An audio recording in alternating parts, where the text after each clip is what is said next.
Gostaria de falar neste vídeo sobre Miriam de Magdala, ou Maria Madalena, e o evangelho que supostamente ela escreveu. Maria Madalena é uma dessas pessoas que nunca despertou muito interesse dentro da cristandade. Até cerca de 50 anos atrás, principalmente nos 10 últimos anos, depois daquele livro, o Código da Vinci, que lançou uma curiosidade muito grande, as pessoas começaram a se perguntar de fato se ela teria sido esposa de Jesus, quem afinal de contas ela era, uma santa, uma pecadora, uma prostituta, e esses nem são os títulos mais escandalosos, né? Aí começaram então a se interessar por ela, e muita especulação tem sido falado sobre ela. Eu gostaria de trazer algumas explicações sobre isso e também falar sobre o livro. Vamos começar então pelo livro, né? O livro. Este aqui é uma das traduções para o português da editora Vozes e do francês, ex-padre francês Jean-Yves Leloup. Uma tradução muito boa. Ela vem escrita tanto em português, ela traz o texto tanto em português quanto traz o texto em copta também. Copta é um tipo de grego misturado com egípcio, isso aqui. Esse livro fala muita coisa sobre Maria Madalena, fala algumas coisas sobre Maria Madalena. Então vamos começar falando sobre o livro. Durante aproximadamente 20 séculos, o mundo conheceu apenas 4 evangelhos: Mateus, Marcos, Lucas e João, conhecidos como evangelhos sinóticos, significa parecidos. Tudo mudou quando em 1945 foi encontrado lá em Nag Hammadi, no Alto Egito, inúmeros manuscritos conhecidos hoje como a Biblioteca de Nag Hammadi, que essa aqui é uma compilação dessa biblioteca, Biblioteca de Nag Hammadi, da editora Madras. Tem muitos livros interessantes aqui. Quando encontraram essa biblioteca de Nag Hammadi, lá estava o Evangelho de Tiago, o Evangelho de Tomé, o Evangelho de Pedro e Piste Sofia, entre outros. O Evangelho de Maria Madalena, ao contrário, já era conhecido desde 1896, mas parece não ter despertado muita curiosidade nem atenção dos estudiosos. Ele foi adquirido no Cairo por um alemão chamado C. Reinhardt e é conservado no Museu de Berlim desde 1896. Foi escrito em copta, que é, como já falei, um tipo de grego misturado com egípcio, antigo egípcio, e a datação mais antiga dos manuscritos que se tem é cerca de 150 depois de Cristo, o que torna esse livro um dos livros mais antigos da cristandade, ao lado de 1 Tessalonicenses, o Evangelho de Tomé e da Didaque, o que é a doutrina dos apóstolos. Quem é que escreveu esse livro? Ele é atribuído supostamente a Maria Madalena, ninguém menos do que Maria Madalena. E se não for, muitos estudiosos acreditam que se não foi escrito por ela, pode ter sido escrito por influência dela, ou até mesmo ditado por ela. Supostamente ela escreveu ainda mais 2 livros chamados As Perguntas de Maria e O Nascimento de Maria. Esses livros são citados pelo bispo Epifânio de Salamina, que foi um dos mais ferozes defensores do cristianismo ortodoxo que nós conhecemos. E aí vem a pergunta, quem foi Miriam de Magdala? A gente vai responder essa pergunta de 2 tipos. Primeiro, quem foi Maria Madalena segundo a Bíblia? E depois, quem foi Maria Madalena segundo a literatura secular, ou subtextos extra-bíblicos. É importante dizer que nem tudo que é extra-bíblico é antibíblico. Quem foi Maria Madalena segundo a Bíblia? Maria Madalena surge na narrativa bíblica em Lucas capítulo 8, versículo 2, que diz assim: E algumas mulheres que haviam sido curadas de espíritos malignos e de enfermidades, entre elas Maria, chamada Madalena, da qual saíram 7 demônios. A primeira vez que Maria Madalena aparece nos evangelhos é na metade do evangelho de Lucas. Jesus viajava com seus 12 apóstolos e algumas mulheres, que haviam sido curados de maus espíritos. Então, entre elas estava Maria Madalena. Maria era um nome muito comum na época de Jesus. Por isso, quando alguém chamava-se Maria, se juntava logo depois a alguma referência do tipo Maria, esposa de, Maria, irmã de, Maria, mãe de, ou Maria, no caso da cidade de. né? Magdala era a cidade da onde Maria veio. Então era Maria que veio de Madalena. Aliás, Maria que veio de Magdala ou da cidade de Madalena. A segunda vez que ela aparece nos evangelhos é na crucificação de Jesus. Ela está presente na crucificação junto com as outras Marias e uma outra pessoa chamada Salomé. A terceira vez que ela aparece é na retirada do corpo de Jesus da cruz. Lá está ela também com José de Arimateia. A quarta vez é na madrugada do domingo de Páscoa, quando foi visitar o túmulo de Jesus. Maria ali é mencionada. Ainda é mencionada uma quinta vez, quando ao sair do sepulcro tem um fascinante encontro, e fascinante e inesperado encontro com Cristo ressuscitado. Resumindo, Maria Madalena é uma mulher da qual Jesus Cristo expulsou 7 espíritos, que depois disso ela passou a seguir Jesus. O papel de discípula é implícito nos evangelhos. Ela passou a ser uma importante seguidora de Cristo e também uma discípula de Cristo. O Evangelho de Marcos nos diz no capítulo 16, no versículo 9, o seguinte: E Jesus, tendo ressuscitado na manhã do primeiro dia da semana, apareceu primeiramente a Maria Madalena, da qual tinha expulsado 7 demônios. Aí vem a pergunta: por que essa distinção com ela, né? Por que não para Pedro ou para João, ou até mesmo para sua mãe, Maria, mãe do Senhor? Por que para ela? No mínimo, Jesus a tinha em alta estima e em grande conta, e por isso apareceu para ela. Aí você fala, ok, entendi. Mas então da onde é que vem a história que ela era prostituta, que a prostituta da qual Jesus Cristo salvou de ser apedrejada, que depois ungiu os pés dele com um bálsamo? De onde é que vem isso tudo, né? É um daqueles mal entendidos de grande injustiça na memória da pessoa. A confusão iniciou logo nos primórdios do cristianismo, né? Lucas, no capítulo 7, ele nos escreve que Jesus Cristo foi convidado para comer na casa de um fariseu. Lá chegando, de súbito, entra uma pessoa e se joga aos pés de Jesus Cristo, quebra um vaso de perfume de alabastro, um perfume balsâmico e muito cheiroso, e unge os pés de Jesus com esse, e enxuga os cabelos os pés de Jesus.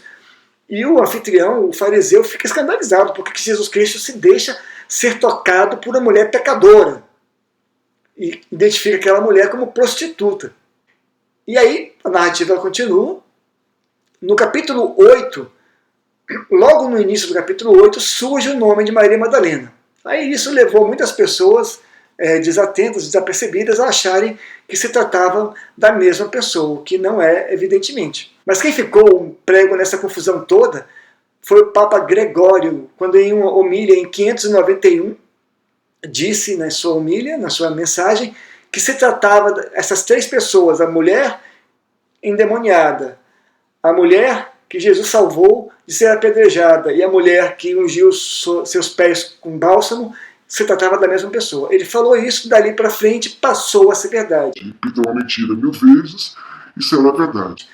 Algumas pessoas ainda tentaram dar a volta por cima e desfazer essa confusão toda, como Santo Agostinho no século IV e o Santo Ambrósio também no século IV, mas já era tarde demais.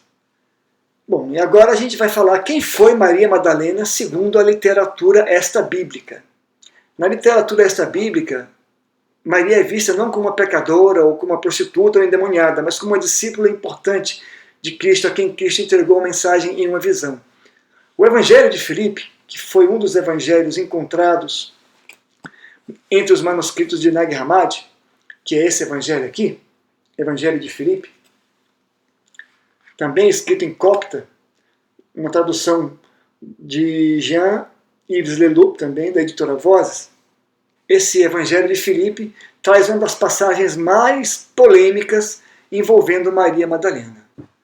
O versículo 55 desse inesperado evangelho, encontrado em 1945 nas proximidades de Nag Hammadi, diz o seguinte: a sabedoria, Sofia, em grego, é considerada estéril e é mãe dos anjos. A companheira do filho é Miriam de Magdala.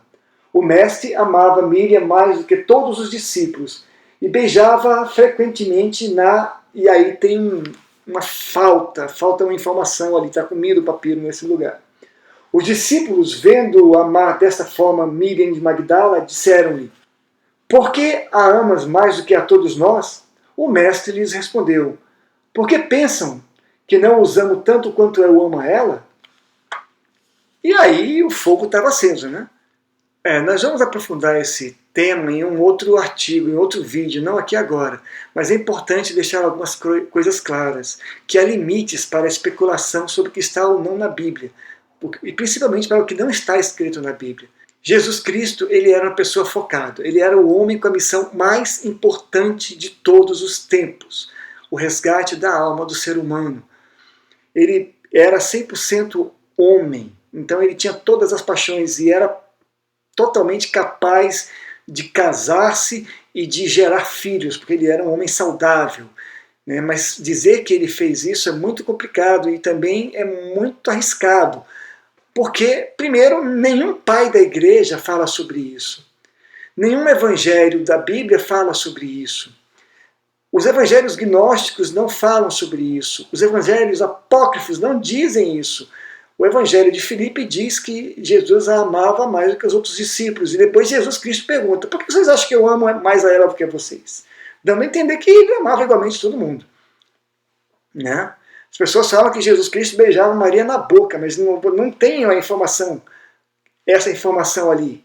Então, se dizer que ele era casado é muito complicado. Flávio Josefo, que é um importante historiador judeu que fala sobre Jesus Cristo, também não diz nada sobre isso. Né? Então é muito complicado você afirmar uma coisa dessa. Mas nós retornaremos a esse tema em um outro vídeo. Bom, voltando agora ao Evangelho de Maria Madalena. Qual é a história que esse evangelho fala? O que ele diz? Né? O texto fragmentado que chegou até nós narra que os discípulos fazem perguntas a Cristo ressuscitado. E ele as responde. Depois, envia-os a pregar o evangelho do reino aos gentios e retorna aos céus.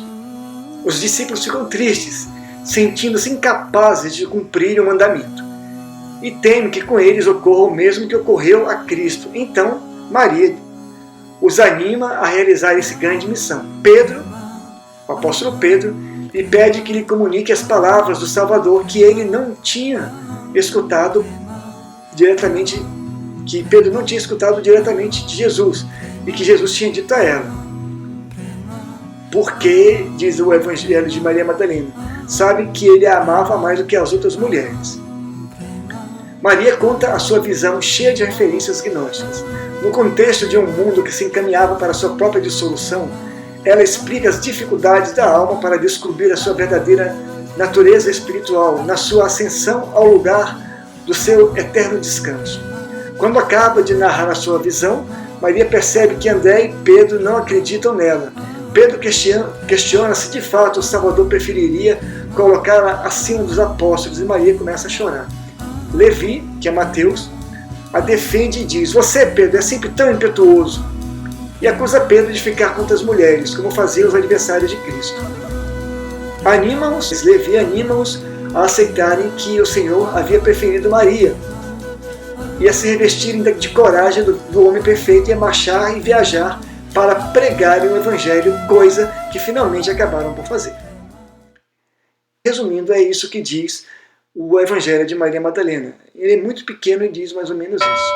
Então, qual é o motivo da exclusão do livro do cânon sagrado? Ele não diz que Jesus Cristo apareceu encarnado a Maria Madalena. Diz que apareceu em uma visão. Paulo teve uma visão. João teve visão. As pessoas têm visões de Jesus Cristo. Ainda hoje, Jesus aparece em visões para as pessoas. Então, não é nada tão diferente assim. Esse evangelho não foi excluído do cânon. O que acontece é que no século IV, quando foi feito o cânon, as pessoas não tinham esse livro.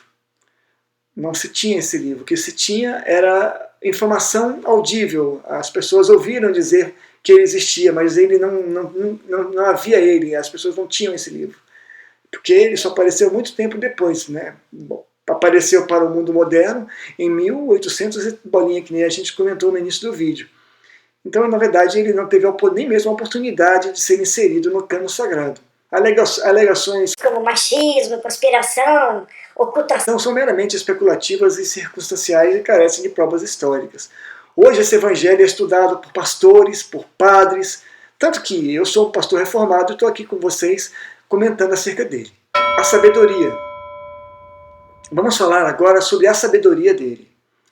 Embora seja um livro diminuto, muito pequeno, ele contém grande riqueza espiritual e pode ser apreciado por todas aquelas pessoas que têm um espírito livre e percebem e entendem que a sabedoria de Deus é multiforme e não pode ser exclusiva de nenhuma religião, nenhum sistema e nenhuma pessoa. O Evangelho de Cristo resgata o papel feminino. O Evangelho deixa claro que o Mestre escolheu uma mulher a fim de entregar uma mensagem. Isso fica evidente nos Evangelhos regulares também. Cristo era cercado por presença feminina. Havia entre seus amigos mais íntimos ao menos 4 mulheres: Maria, mãe do Senhor, Maria, irmã de Marta, Marta e Maria Madalena. Seu discurso mais longo, o discurso mais longo que Jesus Cristo fez na Bíblia, foi para uma mulher, foi a mulher samaritana. E em um mundo onde a mulher era praticamente ignorada, Jesus Cristo as confortava, as amava e as curava. Um Cristo plenamente humano e divino. O Evangelho de Maria nos lembra a realidade da humanidade de Cristo e sua dimensão espaço-temporal, e nada subtrai do realismo de sua dimensão espiritual, psíquica ou divina. O Evangelho de Maria Madalena mostra um Cristo humano, ao mesmo tempo que é também um Cristo divino. A liberação do dualismo. O Evangelho de Maria Madalena nos convida a nos libertarmos do dualismo que nos cerca, né? O dualismo carne e espírito, e nos lembra que nós somos seres multidimensionais, plurais e híbridos. Somos seres tanto espirituais como estamos tanto no mundo espiritual como estamos no mundo espaço-temporal. Não é que nos lembra principalmente que nós não precisamos esperar a morte para sermos livres da carnalidade, porque nós temos a dimensão da imaginação criadora, essa ferramenta que Cristo nos deu para se nos apresentar, para falar conosco. E por fim, a dimensão do amor de Deus. O pequeno Evangelho de Maria Madalena nos deixa claro que o amor é o único motivo pelo qual Jesus Cristo se entregou por nós, e o único motivo pelo qual nós devemos segui-lo e nos entregarmos a Ele. É esse amor que move não apenas a Cristo, que deve mover não apenas a nós, mas é o amor que deve mover o universo. É na dimensão do amor de Deus que nós devemos existir, como Paulo diz, existimos e nos movemos. Concluindo, esse evangelho feminino apenas encontra paralelo em um outro livro também feminino, muito complexo e de difícil interpretação e de difícil compreensão, que é o Pistis Sophia, ou A Sabedoria Fiel, que é esse livro aqui,